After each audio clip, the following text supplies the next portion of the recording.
Изградба на студентски град со повеќенаменски содржини, воведување на предмет за сексуално образование во училиштата и поголема соработка со институциите, бараат дел од невладините организации кои денеска на отворениот ден во владата презентираат дел од нивните барања. Тие побараа поддршка од институциите за примена на проектите, зашто веќе долго време чекаат да се реализираат. На овој град сериозно му треба еден студентски град и дека таа наша иницијатива ќе биде разгледана. Имавме можност да презентираме една иницијатива на која што Хера работи како организација со години, а тоа е иницијатива за пилотирање на предметот сеопфатно сексуално образование. Дел од владините министри велат дека во сите ресори презеле активности за подобрување на квалитетот на животот, образованието и стандардот на младите, но според нив не било баш така. За подобра иднина велат требало сериозни чекори кои дефинитивно ќе вродат со плод. Иницијативите на граѓанските организации велат биле повеќе од потребни, зашто неопходна била поголема соработка меѓу институциите.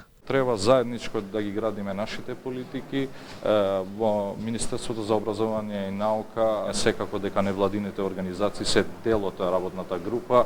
Постепеното иселување од државата и условите за живот, наместо да им го олеснат, им го отежнувале секојдневието на младите, се пожалија тие. Министерката за труд и социјала пак вели дека се свесни за тоа и видлив ефект не можело да се очекува преку ноќ. Ако продолжиме со оваа рамка и продолжиме како држава да инвестираме во човечкиот капитал, тогаш и ќе останеме на патеката дека ќе го намалиме процентот на млади луѓе што ќе ја напуштаат државата. Но дека можеме да очекуваме магични политики кои што за еден ден ќе дадат запирање на излегувањето на младите луѓе од државата, мислам дека е нереално. Од Фондот за иновации велат дека на иницијативите за граѓанските организации ќе одговорат со покана да учествуваат со предлози на повик што наскоро ќе биде објавен. Ќе ги поканиме невладините организации на еден диалог кој што го организираме за 2 недели од денеска, каде што повторно со своји предлози ќе учествуваат во дефинирање веќе на конкретните мерки. Иако невработеноста опаѓа, таа е сепак висока, зашто фали стручен кадар кој во моментов речиси го нема. Статистиката покажува дека невработеноста во државата моментално изнесува 20,7%, додека младинската невработеност е високи 45,4%.